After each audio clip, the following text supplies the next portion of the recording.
में कभी कभी ऐसा लम्हा आता है जब आप सोचते हैं कि सब कुछ नॉर्मल चल रहा है, फिर अचानक से कुछ ऐसा होता है जो आपकी ज़िंदगी को पूरी तरह बदल के रख देता है। एक ऐसा ही वाक़या मैं अब आपके साथ शेयर करने जा रहा हूँ अकील साहब का, जो कि नौजवान अपनी ज़िंदगी को भरपूर तरीके से जी रहा था, मगर एक हल्की सी गफलत की वजह से सारी ज़िंदगी के लिए बिस्तर पे पहुंचा है। एक मामूली से रद्दोबदल से किस तरह किसी की भी ज़िंदगी बिल्कुल ही चेंज हो जाती है। आइए हम इनसे जानते हैं इनकी कहानी।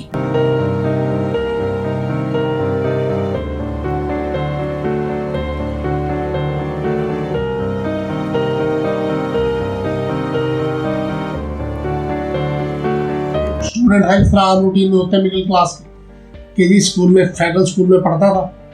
8 जून 95 को मेरा एक्सीडेंट हुआ है और दिसंबर 94 में मैं अपने स्कूल की तरफ से बाकायदा फुटबॉल की गेम पिंडी तक खेल के आया।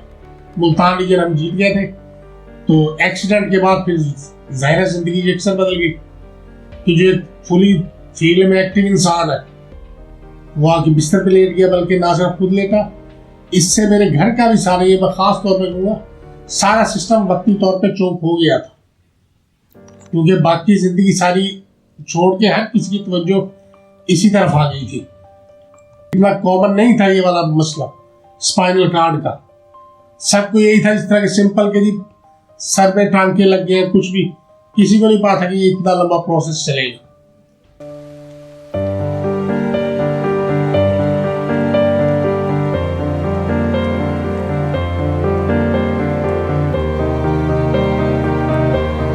ज़िंदगी का हर लम्हा इंसान के लिए एक चैलेंज बन जाता है। जब आपके जिस्म और दिमाग दोनों मुतासिर हों तो ये चैलेंज और भी बड़ा नज़र आता है। इंसान सोचता है कि हम पहले जैसी ज़िंदगी क्यों नहीं गुजार सकते, मगर जदीद दौर के साथ साथ इसमें और चेंजिंग्स आती रहती हैं। अच्छा, हुआ ये था कि छोटे भाई को स्कूल ट्यूशन छोड़ के आ रहा था, तो वापसी पे आते हुए मेरा मोटरसाइकिल स्लिप हुआ, जिसकी वजह से मैं गिरा फुटपाथ पे, मेरा सर लगा और गर्दन। तो गर्दन का तो शुरू में पता ही नहीं चला क्योंकि वो अंदरूनी चोट थी, लेकिन क्योंकि सर से ब्लीडिंग वगैरह हुई तो सबका ध्यान सर की तरफ गया। घर के करीब था तो वहां से लोगों ने पहचान लिया तो यही क्या। तो उसके बाद फिर वो पहले शमशाद अस्पताल था एक हमारे उधर, वहां ले गए। वहां उन्होंने मेरी सर की शेप की, जब वहां से उन्हें काम नहीं बना तो मुझे नश्तर ले गए। तो वहां पे उन्होंने कटिंग करके बाल वगैरह करके स्टिचिंग की है। तो उसके बाद सुबह तकरीबन 7 बजे से लेकर दोपहर 1-2 बजे तक किसी को पता नहीं चला कि मेरी गर्दन में भी इशू हो चुका है। मैं बार बार कहता रहा कि मेरा जिस्म पैरालाइज हो चुका है, मुझे नहीं फील हो रहा कि मेरे साथ मेरी टांगे, जिस्म या यहाँ तक कि मेरी बाजू भी मुझसे हरकत नहीं कर रहे थे। तो वक्ती तौर पर कुछ डॉक्टर्स ने कहा था कि शायद बच्चा घबरा गया है इसलिए ऐसी बातें कर रहा है।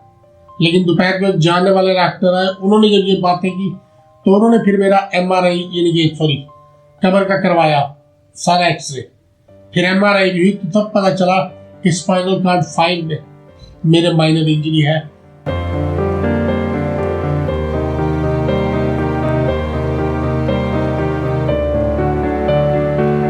जिस्मानी तकलीफ तो और तरफ, इंसान को अपनी जहनी नई स्ट्रेटजीज भी अपनानी पड़ती हैं।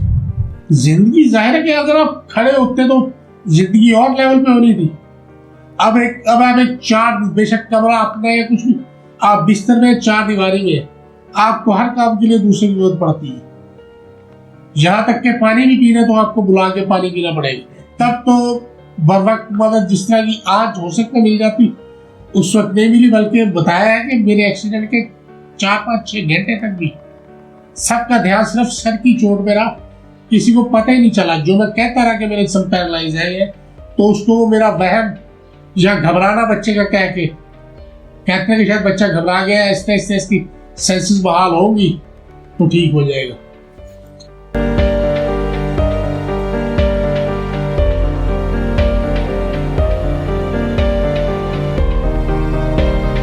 कहा जाता है कि इंसान का बुरा वक्त आता है तो उसका सब साथ छोड़ देते हैं, मगर जब बुरे वक्त में आपके अपने रिश्तेदार, दोस्त, अहबाब, ख़ानदान वाले सभी आपके साथ खड़े हों तो ये लम्हा बहुत ही कारामद साबित होता है। इस हिसाब से मैं बहुत खुशकिस्मत हूँ सिर्फ ये नहीं दोस्तों में बल्कि घर और खानदान वालों की तारीफ तो हो। मुझे एक दो दफा मजबूरी में बाहर जाने का इत्तेफाक हुआ तो मैंने आम लोगों को भी अपने लिए जगह छोड़ते देखा। 98 वगैरह में मैं गया था MRI वगैरह करवाने, तो इसलिए मेरा एक्सपीरियंस अच्छा है। लोगों के रवैये के हिसाब से मेरा एक्सपीरियंस बहुत अच्छा है कि लोग ख्याल करते हैं।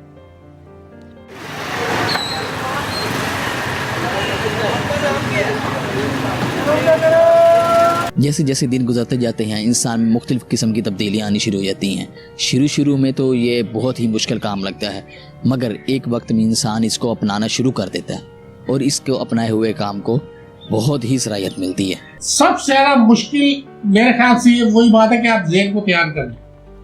मुझे अस्पताल में अंदाजा हो गया था कि ये लंबा मामला है, तो फिर जिस हालत में आप हो मेरे ख्याल से आपने फिर उसमें से सहूलत ढूंढनी है। और सहूलत ढूंढने का तरीका ये है कि कोशिश करें कि आप गिला कम करें। और मैं खुशकिस्मत हूं कि मेरा दादा दादी वगैरह से लेके आज मेरे छोटे छोटे भांजे भतीजे वगैरह सब कोई बहुत ख्याल करता है, क्योंकि थोड़ा बहुत अभी भी भाई के पास गाड़ी है, सफर करते हैं। ये नोट किया कि लोग गैर मोहतात हैं, यानी वो बाज भाई इस तरह भी देखेंगे बहुत छोटी जगह है तो आगे निकलने के चक्कर में इस तरह के हादसे करवा लेते हैं। और मैं यही कहूंगा कि ना पहुंचने से ना लेट पहुंचना बेहतर है। कुछ लोग एहतियात करते हैं, यहां तक कि मैंने मोटरसाइकिल रिक्शे वाले देखे कि उनका आगे तो रिक्शा छोटा बजाय लेकिन बॉडी उनकी छोटी। वो ये भी नहीं देखते कि जब हम यहां से गुजरेंगे तो जो पिछली बॉडी है उससे हम किसी और को नहीं हिट कर सकते। एहतियात नहीं करते लोग।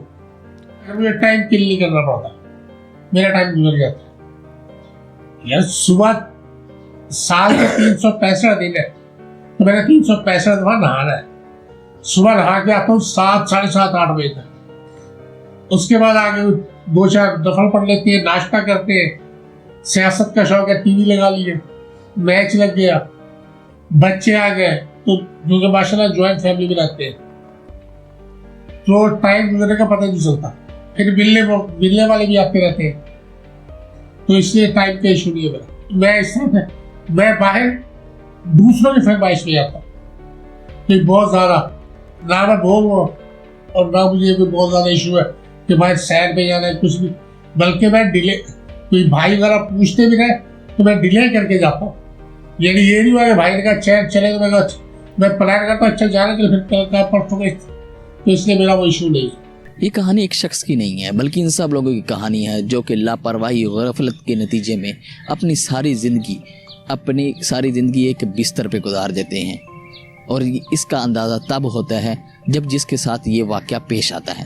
रोड सेफ्टी के जितने भी कवानीन हैं उन पे अमल करें, क्योंकि मेरा स्पेसिफिकली मोटरसाइकिल से हुआ था तो मैं यही कहूँगा कि खास तौर पे हेलमेट जरूर पहने, क्योंकि एज एक मुसलमान की हैसियत से मेरा तो मानना है कि मेरे किसी में एक्सीडेंट था, ये होना था।